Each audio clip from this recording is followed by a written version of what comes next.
মুআল্লাক করছে, আল্লাহর সাথে তার মুআল্লাক হয়েছে। ও বান্দা, নামাজের মতো নামাজ পড়লে আল্লাহর দিদারে ইলাহি তলব হয়ে যাবে ইনশাআল্লাহ। তখন জুরাইশ তিনি বুঝতে পারেন নাই, নামাজ শেষ করে মায়ের কাছে গেলেন, মা বেহুশের মতো হয়ে গেলেন। যখন ফিরে আসলেন আর কষ্ট এসে গেলেন, মা বললেন, ও জুরাইস, আর তোমারে লাগতো নয়, তোমারে লাগতো নয়, আর তোমারে বেশি আমি ফুয়াই, তোমারে বদনামির রটক, বদনামির রটক কষ্ট আসি তোমার তু সাল্লাল্লাহু বদদুয়া করে দিয়ে জুরাইজের জন্য মা বদদুয়া করে দিলেন। অথচ একটা ফুলতু পবিত্র ছেলে, কোন গুনাহ করে না, আল্লাহর একজন সালেহ বান্দা, মায়ের বদদুয়া আল্লাহর আরশ পর্যন্ত পৌঁছে গেছে। কয়েকদিন হতে না হতে মা যে বদদুয়া করেছিলেন, একটা রাখালের সাথে আর একটা ছেলে জেনায় লিপ্ত হয়েছিলেন, ওই অপকর্মের দোষ জুরাইজের কাঁধের উপর কোন ক্রমে এসে গেলেন। আল্লাহু আকবার। তিনি কাঁদতে কাঁদতে বেহুশ হয়ে যাচ্ছেন। ও আল্লাহ, আমি তো এই কাজ করি নাই, আল্লাহ এত বড় বদনাম কেন আমার মাথার উপর আসলেন? আর তিনি ভাবতে ভাবতে তিনি বুঝতে পারলেন, আমার মা আমাকে বদদুয়া দিয়েছে। মায়ের কদমে এসে তিনি মায়ের কদমের মধ্যে পড়ে কাঁদতে কাঁদতে কাঁদতে বেহুশ হয়ে গেলেন। এরপরে মায়ের যখন হুঁশ হলেন, পানি ঢালতে ঢালতে জুরাইজ মাথা তুললেন, আম্মা জান, আমাকে মাফ করে দেন, আমাকে মাফ করে দেন, আমি আপনার সাথে বেয়াদবি করেছি, আপনার ডাকের সময় সাড়া দিতে পারি নাই। এরপরে মা ক্ষমা করে দিলেন।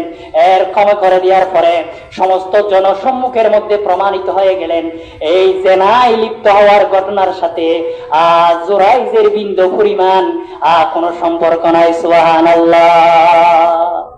কেমন মা, কেমন ছেলে! এজন্য আপনারা যারা আওয়াজ শুনতে পাচ্ছেন, ও প্রিয় সন্তানরা, মা কত বড় নেয়ামত, মা কত বড় নেয়ামত। যাদের মা আছেন, মায়ের খেদমত করেন। মা কত বড় নিয়ামত। মায়ের ডাকের সামনে আল্লাহ তাআলা নফল নামাজকে কি করে দিয়েছেন? মনসুখ করে দিয়েছেন। কোন আমার নফল নামাজ নাই, তবে ফরজ নাই। নফল নামাজ ভেঙে মায়ের ডাকে সাড়া দিতে হবে। আল্লাহ তাআলা মায়ের গুরুত্ব মন দিয়েছেন। মুহাদ্দিসিনে কেরামগণ বর্ণনা করেছেন, মায়ের কথা তিনবার, বাবার কথা একবার বলেছেন।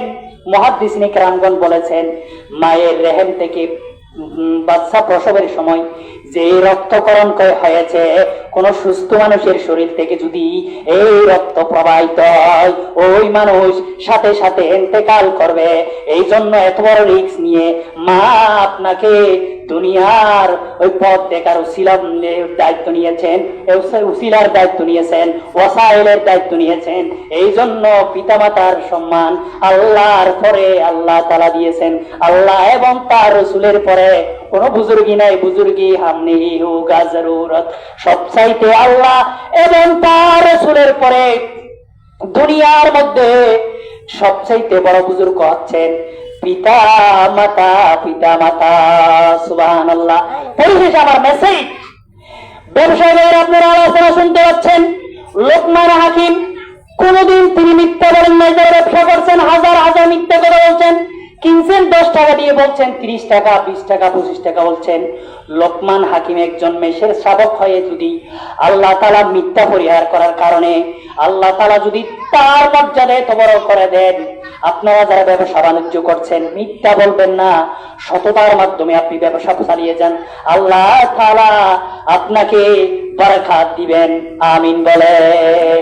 পরিশেষে এই ঐতিহাসিক মাদ্রাসা, আমি বলি এটা মহিলা মাদ্রাসার জননী। আমার মনে হয় এই ধরনের পুরাতন মাদ্রাসা আমি দেখি নাই এত পরিমাণ ছাত্রী এই মাদ্রাসার মধ্যে রয়েছেন।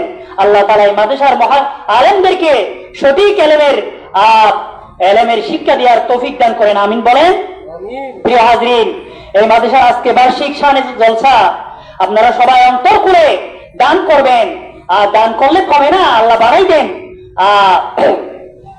এই জন্য দিল খুলে আপনারা দান করবেন। এই প্রতিষ্ঠান আপনাদের দান, আপনাদের সাদাকা, আপনাদের সব সহযোগিতা, পরামর্শ, আপনাদের মেয়েদা ভর্তি করে দেয়া, এই সব কিছুর সামিলে হাল হলে যারা আত্রাত লোক আছেন